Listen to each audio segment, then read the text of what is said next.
Assalamualaikum warahmatullahi wabarakatuh.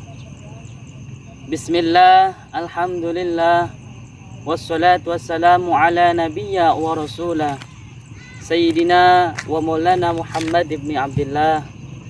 Allahumma barik lana fi rajaba wa sya'bana wa balighna ramadana ighfir lana dunubana.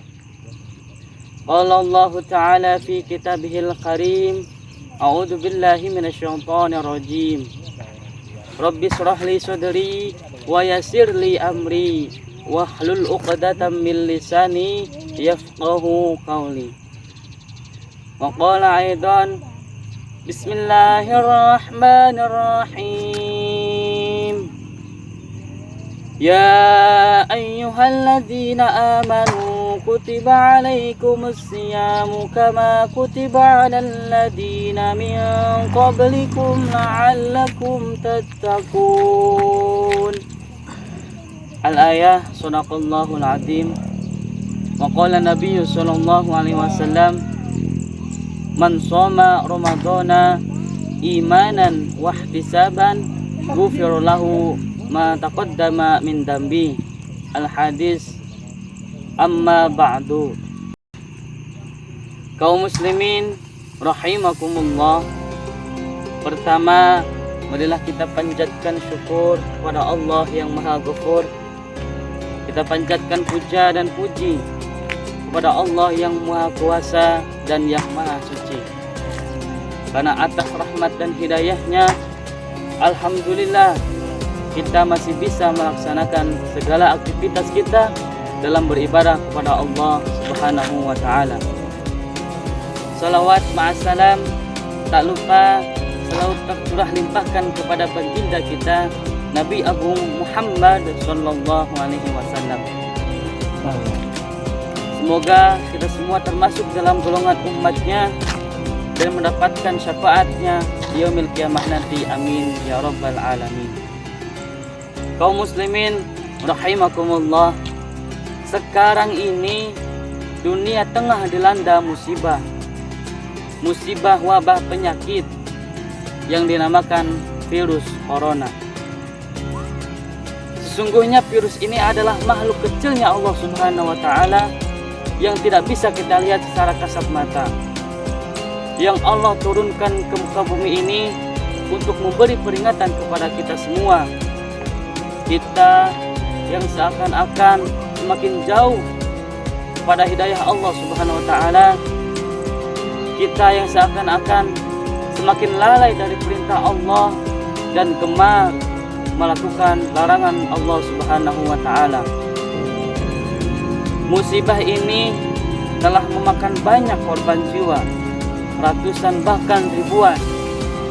Ini menunjukkan bahwa kita semua pasti akan merasakan namanya kematian. Kejadian-kejadian yang ada di muka bumi ini sungguhnya adalah kehendak dan kekuasaan Allah Subhanahu wa Ta'ala. Bumi ini sudah tua dan musibah ini adalah sebagai salah satu tanda hari kiamat. Saudara sekalian, pada dasarnya dari sejak dulu Allah sudah memberitahu kita semua.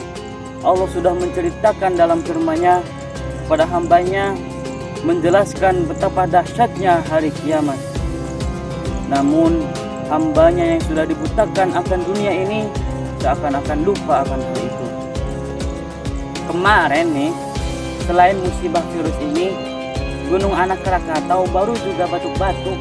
Orang-orang udah pada panik, bilang pada mau bertobat. Padahal dari sejak dulu Allah sudah menceritakan betapa dahsyatnya hari kiamat. Diam-diam baik tuh orang, kagak ada panik-paniknya. Saya teringat kepada kisah Imam Al-Ghazali ketika bersama para muridnya di dalam sebuah pengajian yang sekaligus memberi nasihat kepada kita semua, yakni apa yang paling dekat di dunia ini.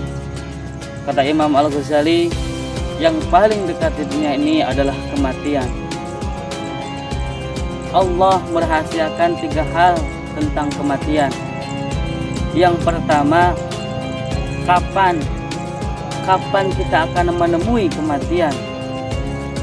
Apakah tahun depan, minggu depan, atau bahkan sekarang? Hanya Allah yang tahu. Kata Allah, فَإِذَا جَاءَ أَجَلُهُمْ لَا يَسْتَأْخِرُونَ سَاعَةً وَلَا يَسْتَقْدِمُونَ. Maka bila datang kematian kepada mereka, maka mereka tidak bisa menunda dan mendahulukannya sedikit pun. Quran Surat An-Nahl ayat 61. Jadi mau tua, mau muda, mau sakit, mau sehat, kalau sudah datang waktunya, maka tidak bisa ditunda. Kagak ada tuh yang bilang, gua mah masih muda ini, masih sehat ini, biarin baik dah. Orang-orang yang udah tua, yang sakit, duluan pada mati. Kematian tidak bisa kita tunda atau didahului. Mana ada tuh yang lebih malaikat? Malaikat, entar dulu deh, entar ya, entar. Kagak ada. Walaupun dia presiden, jenderal, atau pejabat, di mata Allah sama semuanya. Kita tidak tahu kapan kematian mendatangi kita. Yang harus kita lakukan adalah mempersiapkan diri menghadapi kematian dan mempersiapkan bekal di akhirat nanti. Kedua, Allah merahasiakan di mana kita akan menemui kematian. Ada yang lagi di masjid, lagi menghadap Allah, wafat. Ada yang lagi di kantor, lagi kerja, meninggal. Ada yang lagi di pasar, lagi berjualan, mati. Coba bayangin tuh, kalau Allah ngasih tahu kita di mana kita mati. Bulan, lu ntar di pasar mati lo. Wah, enak bener tuh. Niat mau ke pasar kagak jadi mulu karena dikasih tahu kayak begitu sama Allah. Kita tidak tahu di mana kita akan merasakan kematian. Yang ketiga, Allah merahasiakan bagaimana kita menghadapi kematian. Apakah sedang sakit, ataukah sedang beribadah kepada Allah, ataupun sedang melakukan kemaksiatan. Semoga kita semua termasuk orang-orang yang beruntung, yang menghadapi kematian di saat beribadah, di saat menghadap Allah Subhanahu wa Ta'ala. Amin ya Rabbal Alamin. Kaum muslimin rahimakumullah, musibah virus ini mengharuskan kita semua untuk tetap berada di rumah saja, tidak mengadakan keramaian. Pemerintah di berbagai negara juga memberlakukan pembatasan sosial. Tempat-tempat umum ditutup, masjid-masjid ditutup, tempat ibadah yang lain juga ditutup.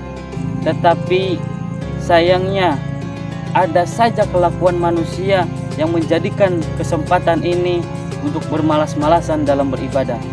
Pasar-pasar malah ramai, tetapi masjid ditutup, tidak ada jamaah satupun.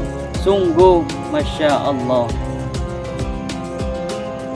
Saudara kaum muslimin rahimakumullah, alhamdulillah kita semua masih dipanjangkan umurnya, dipertemukan kembali dengan bulan yang mulia ini, bulan Ramadan, bulan yang penuh berkah ini. Kita masih tetap bisa melakukan kegiatan keutamaan bulan Ramadan di rumah saja. Semoga Allah tidak mengurangi pahala sedikit pun kepada kita semua. Kita tingkatkan kualitas ibadah kita. Semoga Allah senantiasa memberi kita kekuatan dan kemudahan di dalam beribadah. Mari kita bersama-sama bahu-membahu untuk mencegah dan memutus rantai virus ini, wabah penyakit ini. Kita sama-sama saling mendukung dan mendoakan, khususnya bagi mereka yang terkena dampak dan menjadi korban. Mudah-mudahan Allah beri kesembuhan, terutama bagi mereka yang telah wafat, mudah-mudahan husnul khotimah. Dan juga pada para petugas dan tim medis yang menjadi garda terdepan, kita doakan mereka agar diberi kekuatan dan kemudahan di dalam menjalankan tugasnya. Semoga semua ini cepat berakhir dan Allah angkat musibah ini dan kembali seperti sedia kala. Amin ya robbal alamin. Padi di sawah tinggal jerami, bakar dulu hingga bersih. Cukup sekian ceramah ini, mohon maaf dan terima kasih. Wallahul muafiq ila aqwamit thoriq. Wassalamualaikum warahmatullahi wabarakatuh.